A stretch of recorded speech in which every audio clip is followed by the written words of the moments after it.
Hey, it's Scott Petrak with another episode of the Brown Zone Coverage Podcast. The Browns are in a familiar spot, 0-1. They got there wasting a golden opportunity for a win against the Bengals. They just couldn't make a kick or catch a pass when they needed them the most. Next up is a trip to Baltimore, which is fuming after blowing a late lead in Buffalo. Here to discuss, as always, is Dave Chudowsky of the WKYC Morning News. How's it going, Chud? Terrible. Terrible. Sorry to hear Terrible, that, Scott. buddy. It's 0-1 in fantasy, 0-1 with the Browns. And, I just don't know how to feel because it's a gut wrencher. But then at the same point, I sit and think at least it wasn't, how would we feel if it was 42-3? Right. I'm sorry, not 3. They wouldn't have made a field goal. What if it was 42-6 with a missed extra point? I mean, Yeah, you know what I'm saying? I Like, do.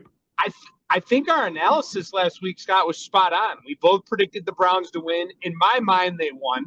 I know they didn't, but in my mind, they kind of did. I mean, they should have won that game. I know there's shoulda, coulda, woulda, Scott, but you agree, right? I mean, they had that game. They were the better team. They should have walked away with the W. If you took the points in Vegas, you won money. If,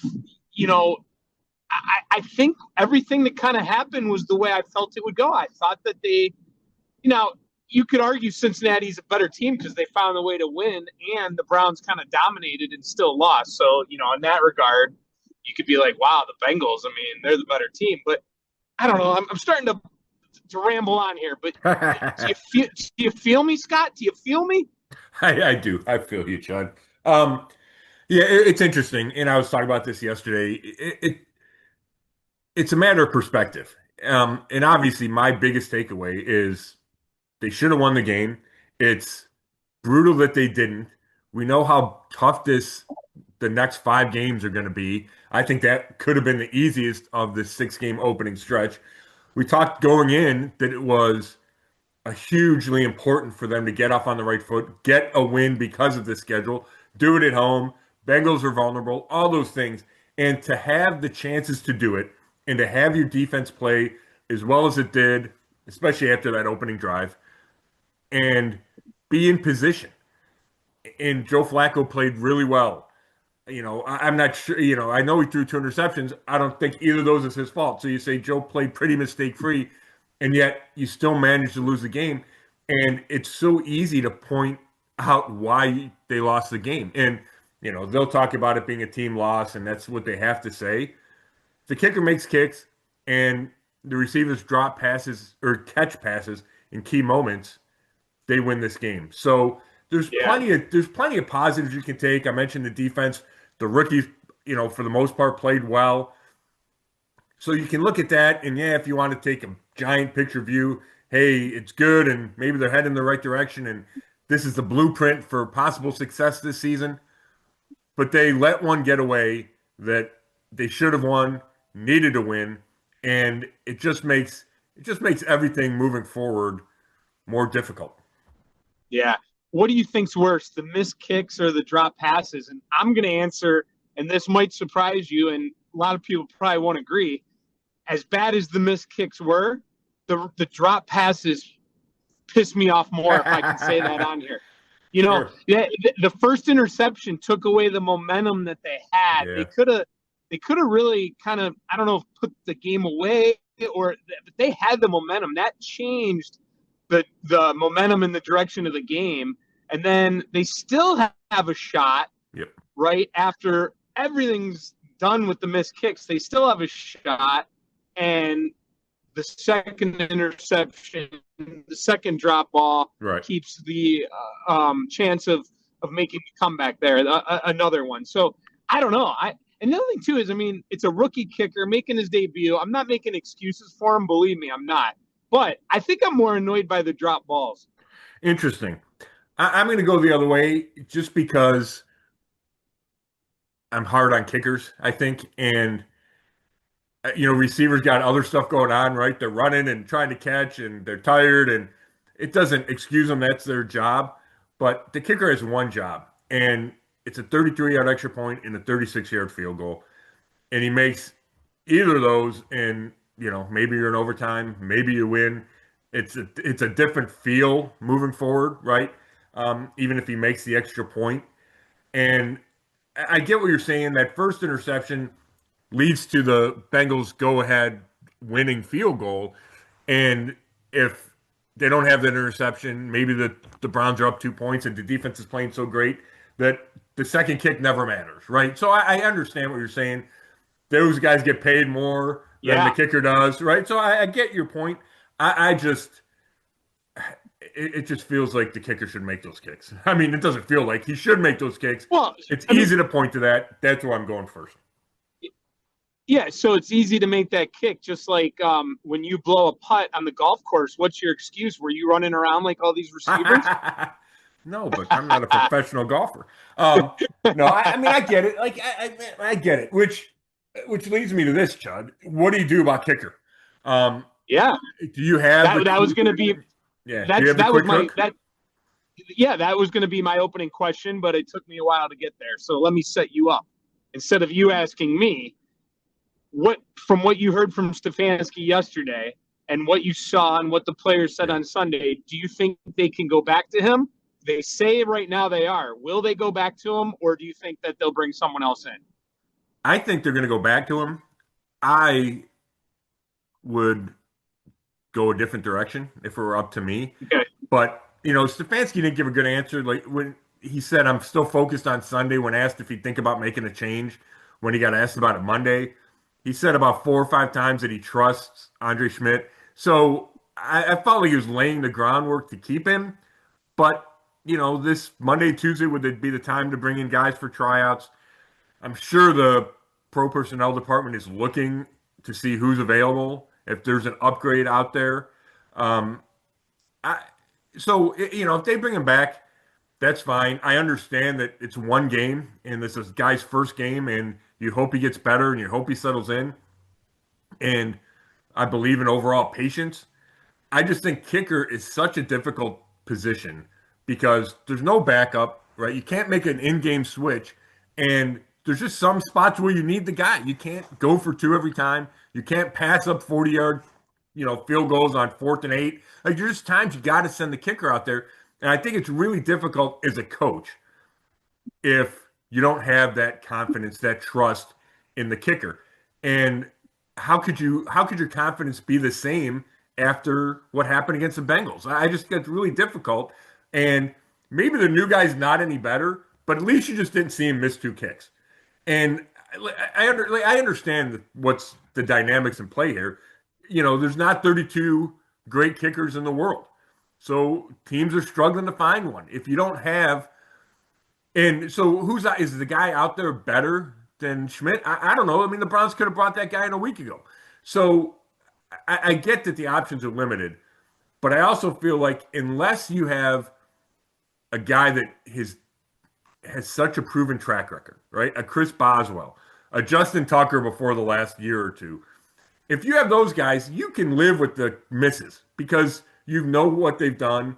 You have confidence in them from their history. But if you got a guy that you have no track record of success, it just makes it really difficult. And sure, maybe it just adds more to this revolving door and contributes to it because you're always looking for the next quick answer. But I just think it's tough to go into a game if you're Kevin Stefanski and say, yeah, I'm going to trust this guy to go beat Baltimore on Sunday with a 42-yard kick.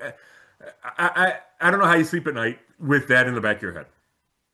Yeah, I totally get everything you're saying. I think you got to give him one more shot, and if he does it again, then it's over. And I think part of that is, they went with him for a reason, and it would just be so Browns and Cleveland like for them to cut him. He ends up on another team Right. and ends up having a great career, and that would bother me more than if he loses another game and then you just get rid of him and he's gone. And I mean, let's be honest. I mean, you know, I'm trying to figure out how to say this. I mean, we're not talking about a team that is with Super Bowl aspirations. I mean, I know Stefanski and the coaches don't look at it that way, but from a fan's point of view, I mean, maybe the upside of him being able to turn this around is better than the downside of losing one more game. So while I don't disagree with you, I'm going to take the opposite side, and maybe that's just what today is about. We're going to take opposite There you sides, go. which isn't so bad. Give him another shot, and see what he can do. He stepped up to the mic. He owned up for his mistakes. That said, I totally get it if they did do what you said and passed on him with another guy. I don't think there's anything wrong with that. But again, it would be a bummer to see him move on and do well with another team. I don't know. It's just something that kind of is in my head a little bit. But the other thing too is there a correction, Scott? Because basically it was the same thing on both kicks, right? Right. Yeah, he said he rushed it on the missed extra point. I thought he didn't make good contact. Like this live from the press box, I've seen him kick before. In this one, it just floated. And like off his foot. I was like, ooh. And then you can't tell right away if it's good or not, even the angle. And then they said Yeah. no good. And I just felt like he missed, like didn't make good contact, right? To miss it. He said he rushed the approach, and that led him to him pushing the ball, which makes sense. And he said he tried to correct a little bit on the second one, slow down the routine. He said there's a little bit of wind right to left, so he was kind of playing it out there a bit, but then he pushed it again, right? So I guess at least he had the same miss. We talk golf analogies. It's easier to fix one miss than a two-way miss. But he still missed both of them. He's still a young guy. And that's the thing. And they do have a better sense or they should have a better sense for how he will handle this mentally. Is he the kind of guy that'll bounce back? Will it weigh him down? So all that goes into the decision whether or not to let him kick in week 2. And if they do, that's fine. If they do, it's going to be a storyline, obviously, right? And if they bring in a new guy, that'd be a storyline too. But the focus is going to be on him. And the problem when you get off to a rough start is he can make the next 5, and then as soon as he misses another one, you go, oh, well, he's missed 3 this year. It's just kind of the mentality and the narrative that surrounds kickers. And it goes back to the track record thing. It was like with Dustin Hopkins. He was great in 2023. So you give him a pass when he starts missing kicks in 2024. But at some point you start going, oh my gosh, he's missed 3 out of 5. And right, like all of a sudden that turns to where even if he makes a couple in a row, as soon as he misses one, you're like, oh, he's missed another one. So it's just it's kind of a tough mentality to get out of. And he probably doesn't have that, and he shouldn't have that. But on the outside, that's certainly how he will be viewed until he makes 9 out of 10, right? Yeah. No, there's no doubt. I mean, you can't let this linger. No question. It is amazing, though, when he missed the extra point. I know so many people in Cleveland Browns fans. We just know. I mean, you just knew that was going to cost him, right? I mean, you just knew it. And then to have redemption and miss again. So in that regard, I do agree with you. It's kind of like, I mean, come on, man. You have one job. It's like the printer in the office. You have one job. Print the piece of paper. Make the copy. Make the kick. So in that degree, I do totally feel you in what you're saying. And the other thing, too, is I thought the theme out of the locker room Sunday, Scott, we're just sick of losing. I mean, it's just every week it's something different. This organization right now, the guys are just, I mean, imagine you could see where Myles Garrett's frustrated in the guys that have been around for a while, just sick of it. Yeah, and I appreciate that mentality. It's hard, right? It's one game. You want to keep a positive attitude. Again, this is a personal thing. Some guys take losses in different ways. But I do think there was a sense of, gosh, we lose another game like this. You're coming off 3-14.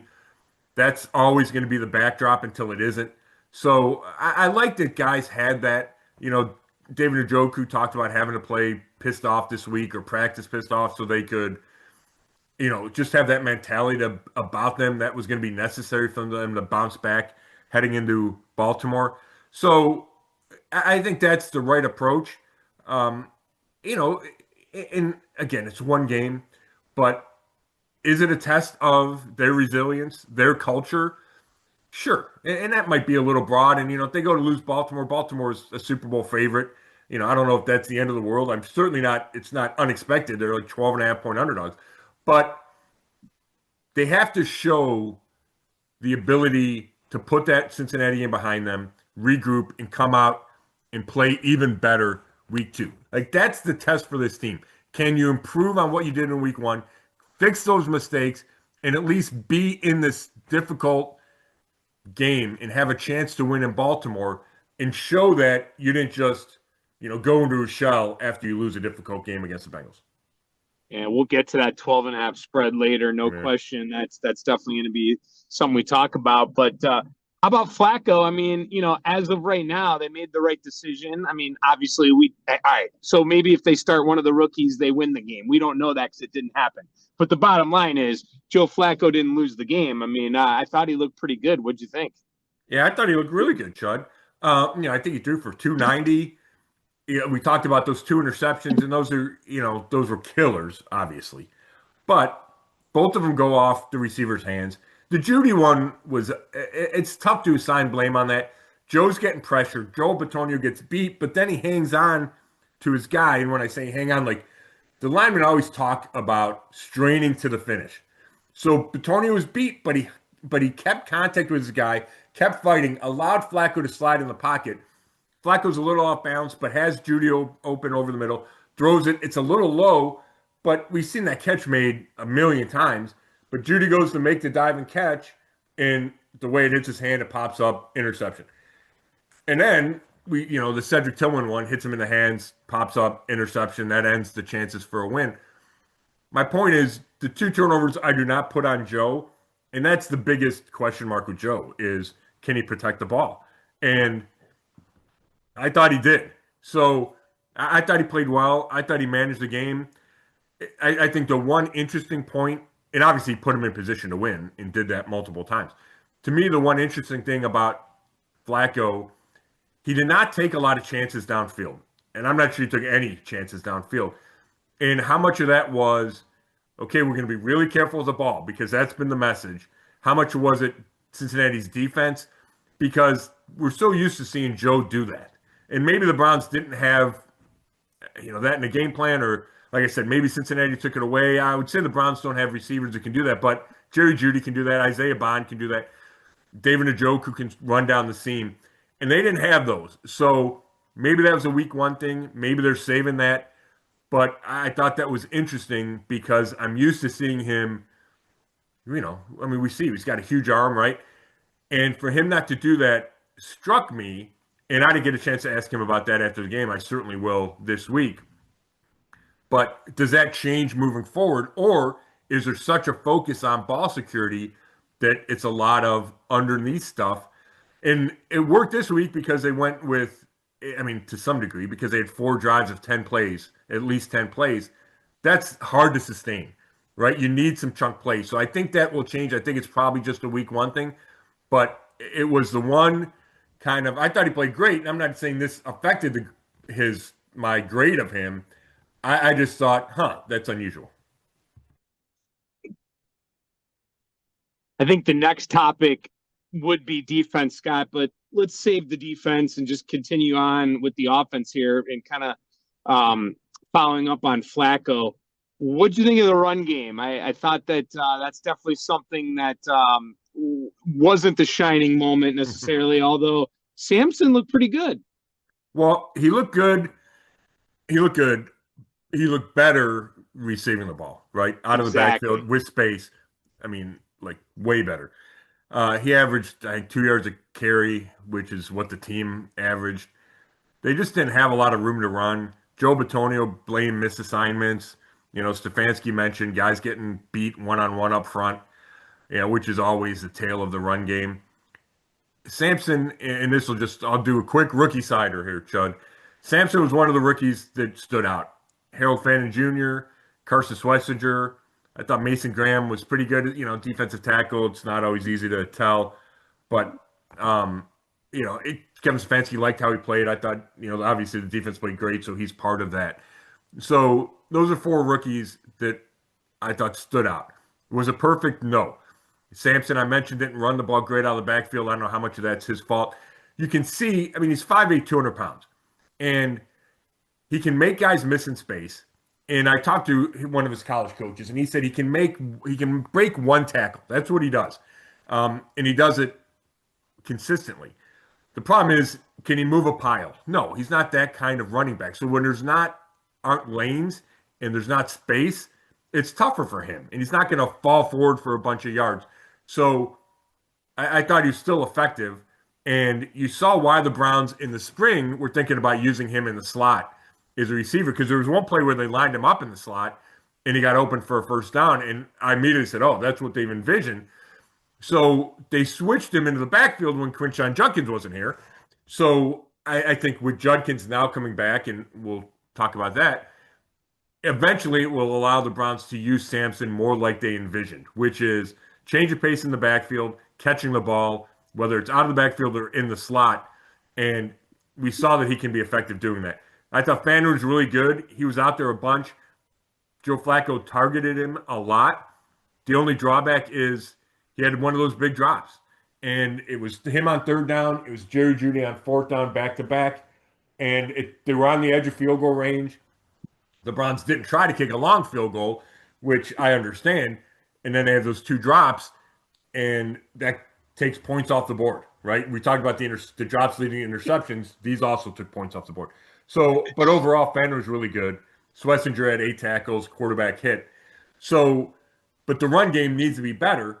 And I think the line, given its experience, given Mike Bloomgren as coach, given Kevin Stefanski, he's a good designer, I think will be better as it moves forward.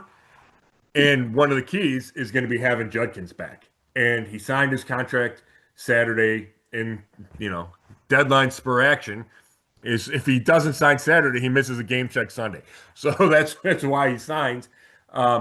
It's fully guaranteed. They were fighting over language and details for the last few weeks, kept him from being available week 1, which, I don't know who to blame for that, but it feels like something that could have been avoided. Now he's here, meeting with the league this week, probably today. We're taping this Tuesday morning, probably today. The Browns are optimistic that the league will not suspend Judkins, and that he can get up to speed and play Sunday. Now, that remains to be seen. He hasn't practiced with the team since June. Kevin Stefanski needs to see him practice, right? You need to see what kind of shape he's in. You need to see how the soft tissue reacts. If he's running around, is he going to be okay the next day? Let's assume he plays Sunday. I think he can help the run game. He's a big body. They drafted him 36 for this reason. But I'd be leery of expecting him to get a ton of carries. I don't think you can, roll out of bed, practice 2.5 times, and then all of a sudden you're carrying it 20 times. Could he carry it 8 or to 12? Yes, that seems more realistic to me. So Jenkins is the opposite of Sampson, where he's a guy that can carry some guys and be more like a Derrick Henry bruiser type runner. Yeah, he's 5'11", 6 foot, 220, I want to say, 215, whatever he is. We saw him at Ohio State. That's what he does. He's a workhorse guy. You can hand the ball to, 20 times a game. I think the goal is to have him be that guy, and then you have Sampson is that change of pace, right? Thunder and lightning is a little trite, but that kind of a thing where you have a little bit of a bruiser. Not that Judkins doesn't have breakaway ability. He does. He's 5'11", 221. He's just built like you want a running back to be built. But so you have him, and then you have, Sampson, who's 5'8", 200. And that's how they envisioned him when they drafted him. We just haven't been able to see that plan because Judkins hasn't been here. Mm-hmm. It's almost as if we've done this a few times, Scott, because you pretty much answered like my next 3 questions in your last answer. And that's kind of why I went to Sampson next, was because it was going to open the door for Judkins, because I thought that's a big subject. And so you just took care of that. Nicely done. 2 quick follow-ups to some things you said. Of the 2 next things I was going to get to is number 1 really is the rookies. And you answered the rookie question already, but I want to follow up with Fannin Jr. and just say it's kind of cool, right? To like have a lot of hope in a guy and feel like, hey, that was a good pick. And, you're excited about a guy and see that pan out already in one game. So that's exciting. where do you think like the Fan and Njoku line is? Like who is? Yeah. I mean, uh, the Fanning got more work than Njoku. So how do you think that role is going to go moving forward? Yeah, that's really interesting. Njoku played more, but Fanner was targeted more. And part of that could be because Njoku's a better blocker, and they needed him to do more of that. And Fannin needs to grow in that role. He's not as big as Njoku. I think for this offense to reach its potential, whatever that is, that Njoku has to be a big part of the offense, a big part of the passing game. And we saw the connection he had with Joe Flacco in 2023. I don't think there's any reason they can't get back to that. I think game one, coaches put stuff out there. And do I believe that Kevin Stefanski could have said, okay, Ravens and the Packers and the Lions, the teams coming up, hey, we're going to throw to 44 a lot, and then defenses have to adjust, and all of a sudden 85 starts getting a bunch of targets. I just think you want to give the defense as much to think about as possible, and Fannon's workload and targets against the Bengals is part of that. I mean, he's always going to be part of this offense, but I do think you'll see more of Njoku in the passing attack moving forward. And one last thing on the rookies, Chud. I think we talked last week how they have 12 of them, and it speaks to where the roster is, where this quote unquote rebuild is, because 12 rookies is a lot to keep. And, like the two rookie quarterbacks didn't play. Gage Leverdan, the receiver, was inactive. A couple guys played on special teams.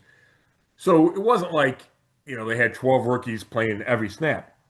However, I thought it was worth pointing out that after the game, Joe Flacco talked about the youth showing up and the inexperience showing up. And I'm paraphrasing, but he also referenced the play clock would be winding down because guys might have taken too long to get lined up or been in the wrong spots, and then he's got to get guys lined up right.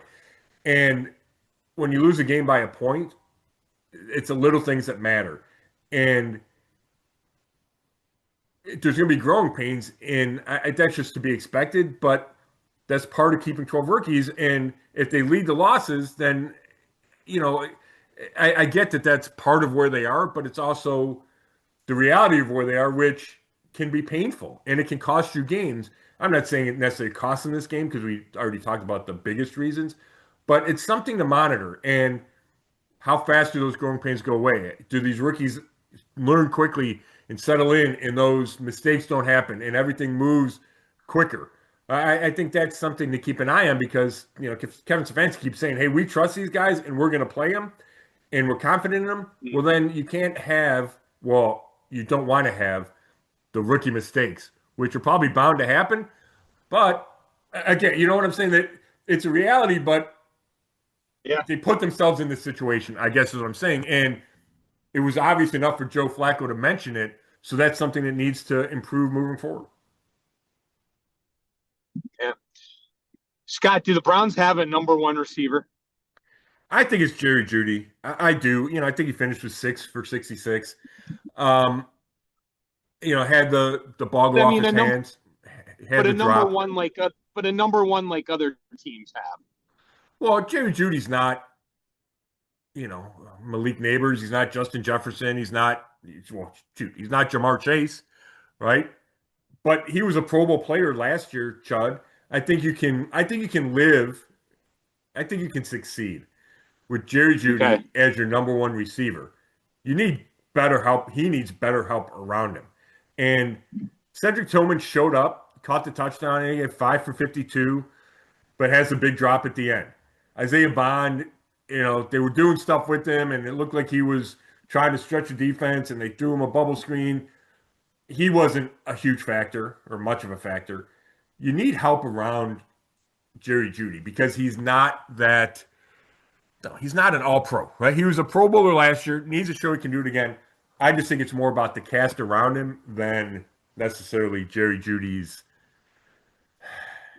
his issues or his limitations because I think he is good enough. Mm-hmm. Scott, if the receivers catch the ball and the kicker makes his kick, we're not even really talking about that stuff. And right out of the gate, we're probably thinking about the defense. That's the lead story. Yep. Unfortunately, it goes down a little bit because they lost. But man, the defense was really good. It was, Chud. And I'm going to, just because I posted this story a little bit ago, I'm going to get the negatives out of the way first. Bad start, give up a 67-yard touchdown drive that took 7+ minutes to open the season. They gave up another touchdown on the Bengals' third possession, but it was a short field after a bad kick and a long return. It didn't feel as bad. I think it's 54 yards, but still 2 touchdowns in the first 3 possessions. So they need to start faster. Myles Garrett said it. Ronnie Hickman said it. Kevin Stefanski said they made more mental errors on their first drive than they probably did the rest of the game. So something to clean up. And then they don't get any turnovers. And it was a problem last year on both sides of the ball. It was a problem this year in the opener on both sides of the ball. This defense has to get takeaways. And I know some of that's luck, but not all of it. You got to catch passes instead of breaking them up. You got to strip the quarterback when you get a chance. You got to force some fumbles, and they just weren't able to do that. And for this defense to take its next step, and it was really good. I mean, second in the league, I believe, in yards given up week 1 to a really good Cincinnati offense.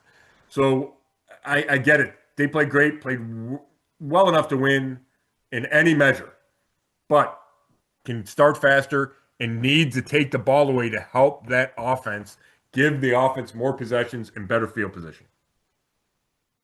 I like that. You're just not going along the lines of, oh, the defense was great. You're looking at how it needs to improve, and that's true. That first drive did kind of set the tone of the game. I think they made up for it. But boy, Garrett really owns Burrow, doesn't he? Man, I'll tell you what, he is just amazing. And I think there was 1 or 2 plays where he chased him down, but they weren't sacks, but it still showed just unbelievable athleticism. And then he goes and gets him back-to-back snaps. And then Isaiah McGuire gets him on the 3rd snap, and Flacco has to leap out of the end zone to avoid a safety. If they get that safety, maybe the Browns win this game 18-17. And we're not talking about the missed extra point and the missed field goal and the drops. And it could have been that close to the 2 points. Burrow showed great awareness, got out of the end zone. Listening to Burrow talk about Garrett I think it's fascinating. He said on the first sack, he goes, we had him blocked, we ran play action, all of a sudden he gets me, and again, I'm paraphrasing, but his point was they accounted for him. It still didn't matter. Myles Garrett still gets to him. And I'm sure you noticed this, Chud. One of the things that stood out to me in this game was the Bengals did not look like the Bengals because they didn't go as much 3 receivers. There have been games where I've watched them play the Browns where they've gone 3 receivers all game. That's all they do is spread it out, and Burrow throws it 45 times, and they just try to pick you apart. They went more condensed formations, more 2 tight ends, and yes, they're trying to establish a running, themselves as a running team a little bit, and Chase Brown, they like what he can do, and they had some success early, but then the Browns wind up, he averaged 2 yards a carry too, I think. So my point is, when Burrow talks after the game, and Joe Bitonio talked about it, it's all because of the pass rush. They don't trust themselves to block Myles Garrett and putting Joe Burrow back there as often as you would need to. So the counter is, let's run it. Let's get big personnel out there to try to minimize Garrett and the pass rush. And it changed who the Bengals were as an offense. And you can contribute that directly to Myles Garrett's impact. What did you think of the coaching, Stefanski, and the game plan? And obviously, they tried to keep the ball away from the Bengals. Overall game plan and how they overall succeeded as coaches in this game. Yeah, I thought the game plan was great. Chad, I thought there were some creative play calls. He did a good job getting the ball in Sampson's hands and Fannon's hands and even Judy. I thought they made things easy for Joe Flacco, or gave him some easy completions, some easy throws. The short yardage they were able to convert. They had some creative calls at the goal line on 4th and 1 at midfield. They had Raheem Rocket Sanders lined up as an up back, give him the ball, and he gets a first down. So I thought they did a good job, Chud. You talked about the ball control, and I know that's part of the plan. Stefanski said, "Hey, we're never trying to keep the ball for 12 plays. That just happens. You need to convert a bunch of third and fourth downs for that to happen." So, I think they were a little fortunate that they were able to do that. But I thought he called a good game. I thought that Jim Schwartz did a great job against Joe Burrow and Jamar Chase. I do, I talk about the defense. I shouldn't gloss over Greg Newsome, the second, played really well. And there's a lot of spotlight on him without Martin Emerson Jr. He matched up. He had Chase on a bunch of plays and did a good job. He even followed him into the slot on some. It was a great start for Greg Newsome to this season. So I thought Stefanski did really well. I don't blame him for the missed kicks. I don't blame him for the drops. So I don't have a whole lot of issues with Stefanski after week one. How about not going after the punt, though, at the end of the game? I think I would have liked to have seen them try to put a little more pressure on that punt. Yeah, that's interesting. I get what you're saying, right? You're getting the ball with 18 seconds back or 18 seconds left, so this is really your only chance.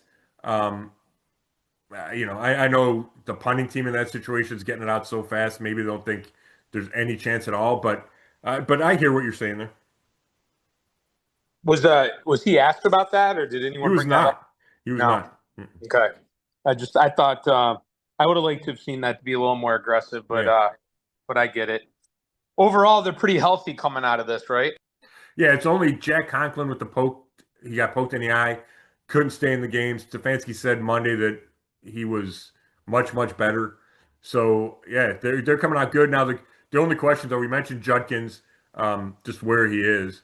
And then Mike Hall Jr. didn't play week one, got back on the practice field at the end of last week. I'm sure they'll ramp him up. I don't know if week two is in play, but sooner rather than later, we will see Mike Hall. But yeah, that's it, Judd.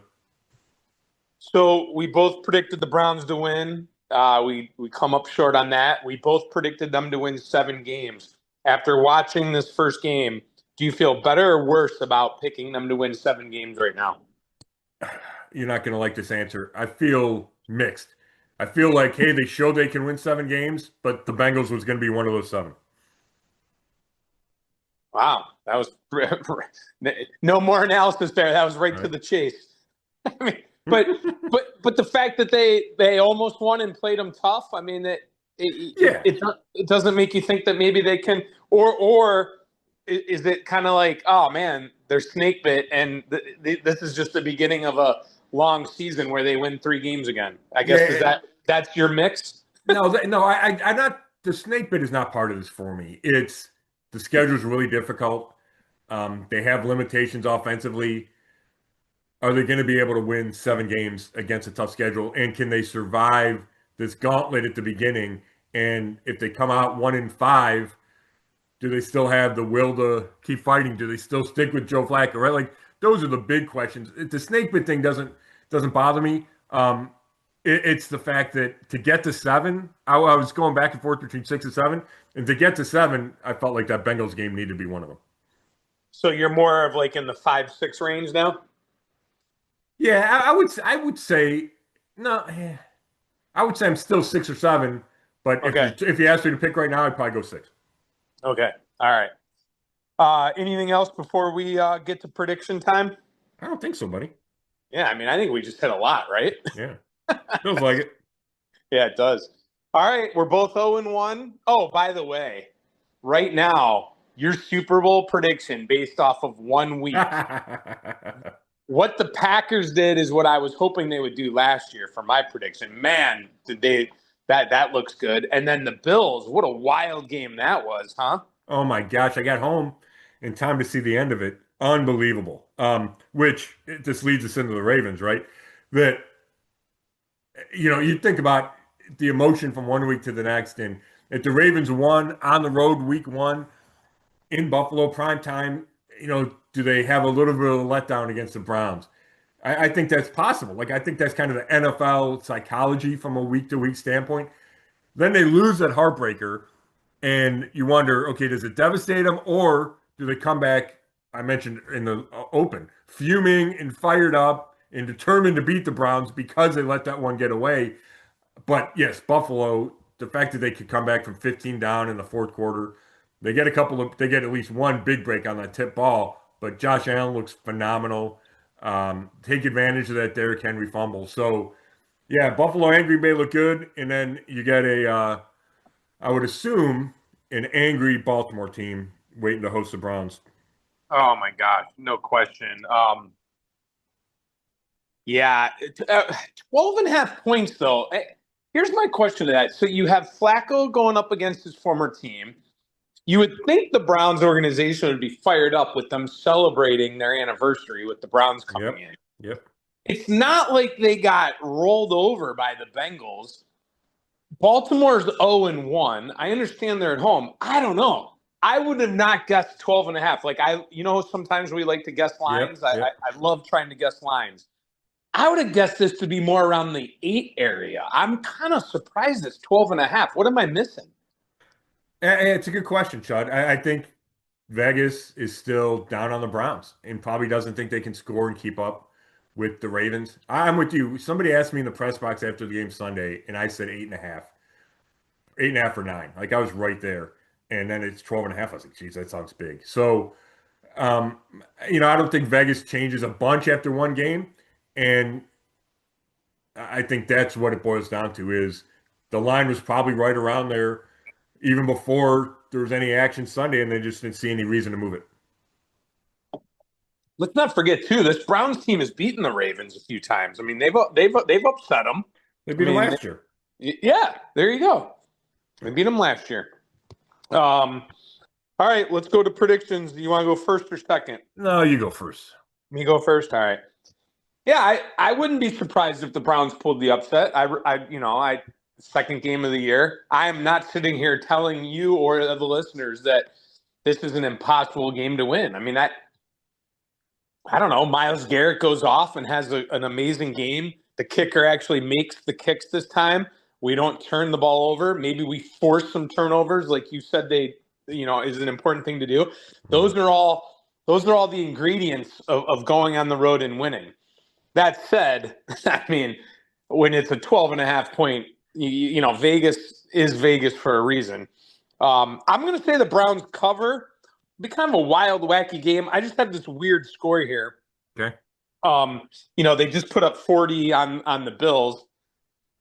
Give the Browns defense a little bit of credit, but not so much that the Ravens won't be able to kind of score at will.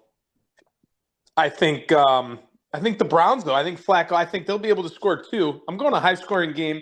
I'm going to go Ravens 29, Browns 22. I like it, Chud. Yeah, here's what I'm torn about is how the defense fares against Lamar Jackson and Derrick Henry. And they've had success against Derrick Henry in the past. They get to him before he can get going, and that's the recipe to stop him. It's harder to do that with the Lamar Jackson running threat. And we've seen that, and he's, almost impossible to bring down, all those things. So it's just it's a unique offense that Baltimore runs, and you have to be so disciplined. A guy like Carson Schlesinger hasn't seen Lamar Jackson live. He's probably going to be out in space with him and have to make a play. Does he miss a tackle and that turn into a long run? And that's one of the things you go, hey, that's a lack of experience. So I just don't know how to predict, because I think the Browns defense is legit. I do. I think the corner's going to be good. I think the pass rush is good. So I think they'll fare better. I don't have any doubt that they'll fare better than Buffalo did against Baltimore. But what does that look like? Does that look like 29, like you said? That's a lot of points, I'm going to go 24 for Baltimore, which does give the Browns a chance. It's not unheard of to try to score 25 points in this league. I think Joe Flacco going back to Baltimore is going to be fascinating. We're going to talk about it and write about it all week. Do the nerves get to him at all? Does he try to force anything and throw a pick that, bites him? I don't know. It's going to be really interesting. Or does he play out of his mind and lead the Browns to a win? It'd be a great story. I think that's completely possible. So, and then you mentioned that they're celebrating the, 30th anniversary of stealing the Browns away. So there's a lot going on in this game. Long way of saying I can't pick the Browns to win in Baltimore as 12.5-point underdogs. Would I be stunned? Well, I'd be stunned, but I don't think it's impossible. I think there's a chance they could do it. I think it'd be, we've seen it before, lose week 1, come back and win week 2. But I'm not going to pick it. I'm going to go Baltimore 24. And then I'm trying to come up with a number for the Browns. Like, okay, if you miss an extra point and you make a 2-point conversion, like how do they get to a number? Because I don't trust Andre Schmidt, right? I was going to say 17, but 17 feels way too conventional. So I'm going to go. I don't know how you can get there, but I'm going to go 24-19. Right? You can get the 19, right? A couple of mixed extra points, and sure. It's so funny. You and I coming up with the score had the exact same thought process. I mean, how do you think I came up with 29-22? Right, I mean, right. Right. Oh man, yeah, we're just on the same wavelength, no doubt. Well, we'll see what happens.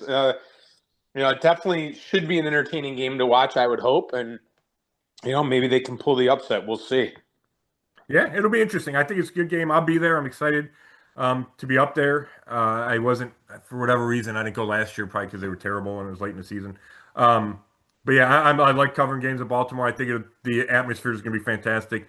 Obviously, we got the Joe Flacco story, so I'm really looking forward to that, Chud. So we'll do this again next week then, huh, bud? Yeah, we will. And All hopefully we're talking about winning fantasy teams and winning Browns games. Yep. There you go. All right. I appreciate it as always, Chud. Scott. It's early. It's early, buddy. It's early. I know. Cool. All right. I appreciate it as always, Chud. I appreciate everybody listening. This has been another episode of the Zone Coverage Podcast, and you can read all my work at brownzone.com. Thanks a lot.